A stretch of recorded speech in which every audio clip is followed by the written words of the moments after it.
Okay, two more to go.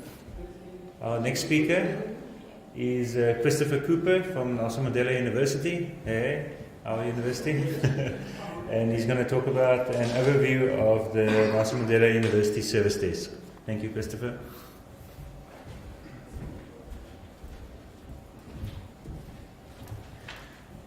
Good afternoon, ladies and gentlemen. I'm Chris Cooper. I'm here from the Nelson Mandela University in the Eastern Cape, Port Elizabeth. I've been part of the Nelson Mandela Service Desk team for roughly about 2 years now. And in that time, I've seen a lot of changes, a lot of improvements, and a complete remodel of how we do things. So today, I'm briefly going to touch on some of those changes that I've experienced and just our general approach to how we run the Nelson Mandela Service Help Desk. Some of the topics that I'll be covering today is just a brief overview of our daily running and some of our tasks we accomplish, the improvements and the remodel of our service desk environment, our 5-year PC initiative, and the intern staff that are helping us with that, as well as crisis management and crisis management and basically our support services during that time. I'll also be touching on basically some of the software and systems that we utilize. Focus on the core logging we do through Microsoft Dynamics 365, as well as basically touching on our service level agreements and our approach to satisfying users. First of all, welcome to our help desk. We're basically 9 staff members, which includes our manager and our interns, which we have 2 of. We support 7 campuses, as well as the Nelson Mandela Business School. Our help desk is open from 7:30 a.m. to 4:30 in the afternoon, and we provide help to both students and staff members. Users can request help through our contact center via our phone number, our email address, direct help from our counter, and soon we will also be having a core logging system through the portal itself.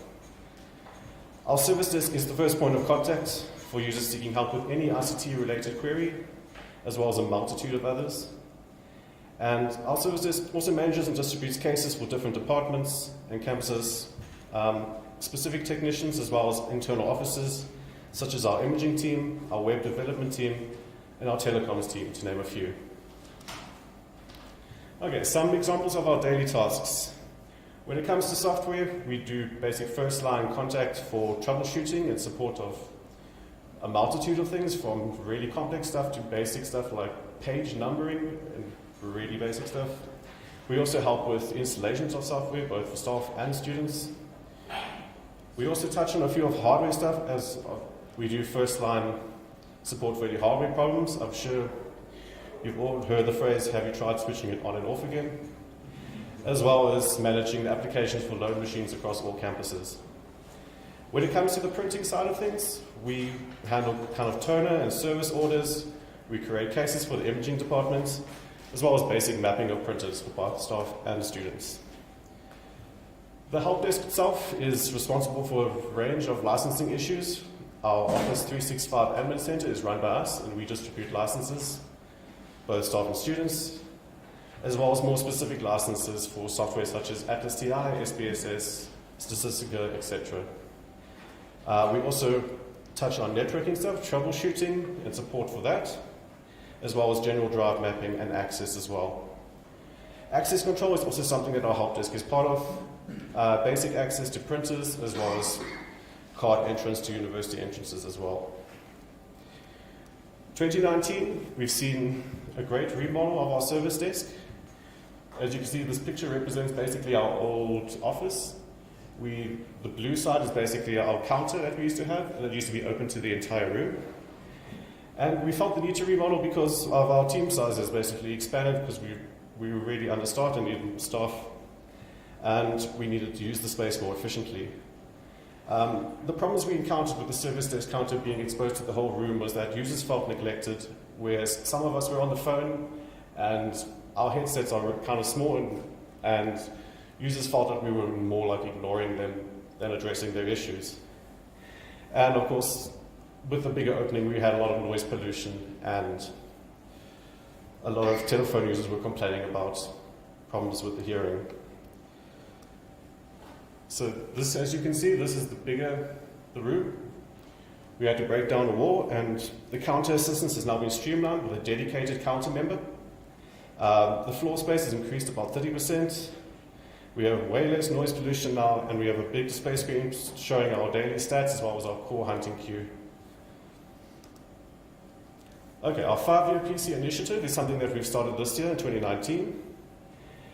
Basically what it is we've collected 5-year-old PCs from labs across all of our campuses that would have been dumped, and what we have now done is we've basically redumped them and basic software has been installed on them, and the PCs are now sold as a complete set, including the monitor, keyboard and mouse with a valid Windows license, and these are sold for about 5% of their original value to our newly insourced support staff. And since January this year we have sold about 500 units. Okay, crisis management. I'm sure most of you have had to deal with this in the past few years. Student protests specifically. And as of 2019, our service desk is now fully prepared to deal with this, as well as any other unrest on campus. Our core service desk staff are able to fully function from home and support users via phone and email. Obviously, the counter will not be available. Our office PCs are able to be remoted from off-campus via a VPN system with laptops and Wi-Fi provided by our department. And calls are rerouted through Skype for Business, so that calls can still be taken and resolved using a live call hunting system. Our office PCs are not affected by any kind of electrical problems, thank you ESCOM, as they are covered by generators. Okay, some of the software that we utilize, our main call logging system. Microsoft Dynamics 365 is at the core of our service desk systems. We use it for logging calls, managing and distributing cases between different departments. Dynamics 365 also provides us with an easy-to-navigate, comprehensive call logging tool, which is used by the service desk as well as many other integrated departments. And also, Dynamics 365 enables us to quickly compile cases using different service categories and severity levels in order to streamline and improve service quality to end users. Some of the other software that we have is we use an ITS system, which is Java-based.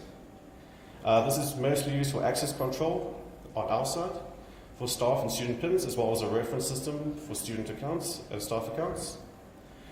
Basically, most software is used for remoting into users' PCs on campus and off campus. We basically use Dameware, CCSM, TeamViewer, and a range of others. And Office 365 Admin Center and its Exchange systems are used for managing Microsoft Office licenses and email accounts for all users. Microsoft Active Directory is also an integral part of our staff, student, and assets databases, and this is how we manage them. And I'm going to briefly touch on some of our service level agreements. Our service desk is a single point of contact within the Nelson Mandela University ICT function for all authorized users. We provide first and second line support, and our approach is to rather look at severity rather than priority. This table is a brief extract from our SLA document. It basically stipulates, as I said before, our times are from 7:30 to 4:30 during administrative year. 80% of our telephone calls are expected to be answered in less than 10 seconds. 40% of our calls are resolved at house desk as a minimum, and we strive to get a 90% customer satisfaction rate, and we get this through our call closure system through Microsoft Dynamics 365. The lower table is basically our different severity levels, and as you can see, severity 1 must be restored within 4 working hours, 2 within 8 working hours, and so forth as the list trickles down. Okay, we're going to look at a bit of the escalation procedure. We work according to a severity matrix, which indicates which line manager should be notified when there is a need to escalate an issue or an incident that has been logged at the ICT service desk. The severity indicates the escalation time required before the escalation is actioned. The escalation process starts with a warning via email message to the assignee, then the call will further escalate and inform management depending on the severity level indicated. A status warning will be displayed in the service level component in the service desk systems for the assignee and will progress from OK to a warning, past due, and then eventually, when the case is closed, it will let